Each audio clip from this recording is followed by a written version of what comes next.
Assalamualaikum warahmatullahi wabarakatuh, teman-teman. Apa kabarnya? Semoga sehat selalu ya. Di kesempatan ini saya mau sharing nih cara gimana sih biar jadi sultan tapi dengan sholawat. Sultan.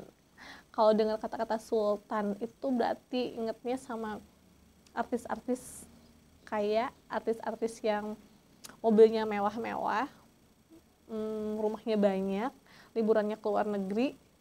Nah, kita bisa nggak sih kayak sultan-sultan itu? Simak aja yuk videonya.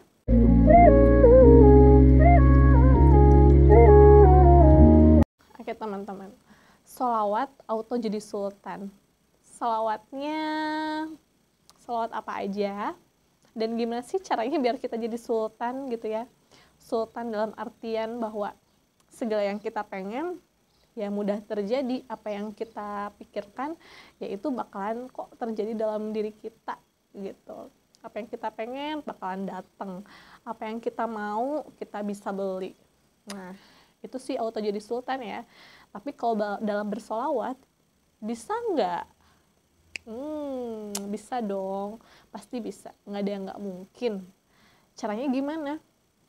Ya semuanya ada dalam pikiran kita teman-teman. Kalau pikiran kita percaya bahwa kita itu bisa kok, misalnya kita pengen beli rumah nih, rumahnya 2 lantai, kemudian di belakangnya ada tamannya, ada kolam ikannya, banyak tanaman-tanaman hijaunya, kita tuh mikirin dulu dong pastinya, memikirkan dulu atau membayangkan dulu apa rumah seperti apa yang kita pengen gitu kan. Nah dari pikiran itu, apakah itu hanya lamunan saja? Tentu tidak teman-teman. Jadi kalau kita merasakan, jadi kalau kita membayangkan, kemudian kita merasakan nih senangnya bagaimana, rasanya itu gimana sih kalau punya rumah yang nyaman gitu kan, sesuai sama ekspektasi kita gitu. Jadi kita bayangkan dulu nih, oh pengennya rumahnya kayak gini, kayak gini, kayak gini.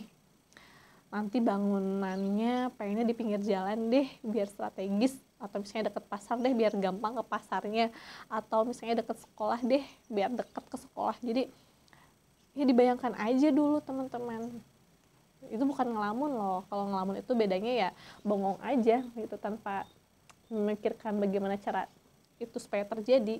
Tapi kalau misalnya kita membayangkan dan merasakan, itu jadinya manifestasi gitu. Jadi akan menarik hal itu datang ke dalam diri kita secara nggak langsung gitu.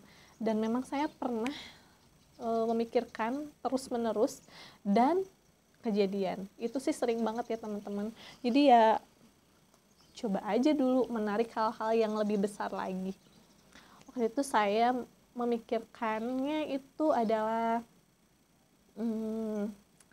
jodoh ya teman-teman. Waktu itu sebelum nikah pengennya, jodoh saya pengennya orang Jawa, pengennya gajinya segini, pengennya mertuanya yang baik gitu ya, tentunya pasti doa-doa yang baik dong. Ya udah bayangin aja sambil berdoa, dan memang kejadian teman-teman, alhamdulillah. Atau pengen misalnya sesuatu barang, saya pikirin aja terus, pikirin, tapi sambil mikir juga sih gimana caranya supaya barang itu bisa kebeli, bisa saya punya gitu.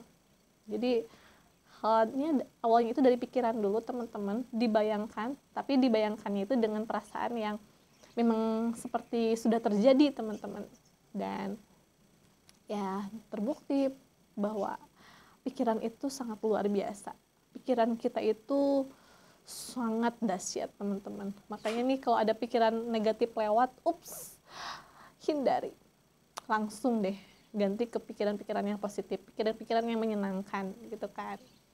Nah, selain dari kekuatan pikiran, bagaimana sih caranya supaya hal itu bisa tercapai? Ya tentunya teman-teman, bahwa berusaha itu memang tugasnya manusia. Berusahalah semaksimal mungkin gitu, supaya ya apa yang kita pengen itu terlaksana. Jangan diem aja nunggu orang yang menolong, ya nggak kayak gitu juga teman-teman. Jadi ya usaha itu sih penting ya. Usaha tanpa doa itu kan sombong. Nah kalau doa tanpa usaha ya nggak mungkin. Jadi apapun itu harus diusahakan. Jadi saya ingat nih ada suatu ceramah mengatakan bahwa ada 2 orang mahasiswa. Yang satu mahasiswa itu dia yakin bahwa rezekinya itu pasti akan datang walaupun dia tidak berusaha gitu, karena Allah sudah menjaminnya. Nah, mahasiswa yang kedua, dia berpikiran bahwa memang rezeki itu sudah ada yang mengatur, sudah Allah atur, tapi tetap saja kita harus berusaha. Nah, kemudian orang mahasiswa yang tadi yang dia itu percaya bahwa rezeki tidak harus dicari, dia mencoba itikaf nih di masjid beberapa hari. Selama beberapa hari itu ada orang yang memberikan makanan dan bertanya kepada orang-orang di masjid itu, apakah di sini ada orang lain yang belum kebagian makan? Karena si mahasiswa tadi bersembunyi karena dia yakin bahwa rezeki itu tidak perlu dicari, maka dia percaya aja, dia diem aja tuh. Hari pertama, hari kedua, dan hari ketiga si mahasiswa itu udah merasa lapar banget ya. Kemudian ada yang bertanya lagi nih, apakah ada yang belum kebagian makanan gitu ya. Kemudian si mahasiswa itu hanya mendaham saja gitu. Oh, di sebelah sana ada yang belum kebagian makanan ya. Ya sudah, saya bagikan 3 ya karena kamu kemarin tidak kebagian makanan. Jadi intinya adalah hanya berusaha mendaham gitu doang aja dia dapat rezeki. Jadi memang harus diusahakan teman-teman, rezeki itu tidak datang dengan sendirinya tapi dengan usaha.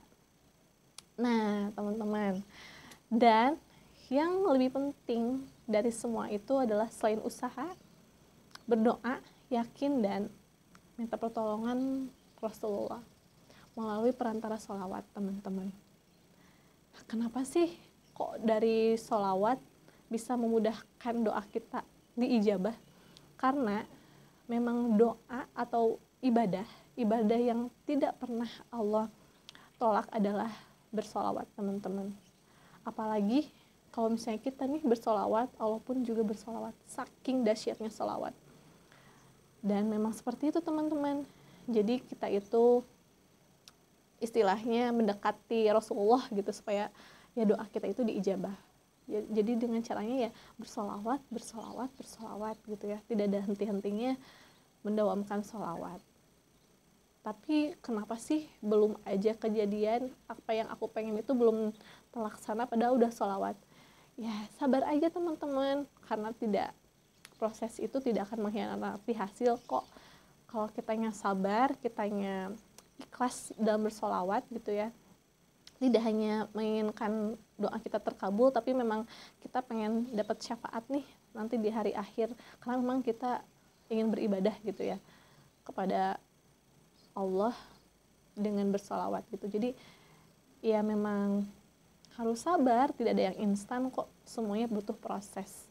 Mungkin dari penundaan doa itu Allah pengen kita itu lebih rajin lagi sholawatnya atau lebih sering lagi berdoanya gitu kan.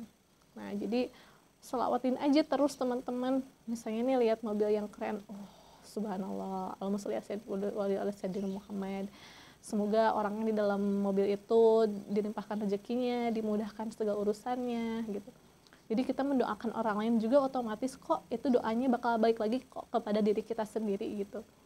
Ya jadi positive thinking aja teman-teman. Semua doa itu pasti didengar Allah, dan lebih mudahnya lagi adalah dengan perantara Rasulullah.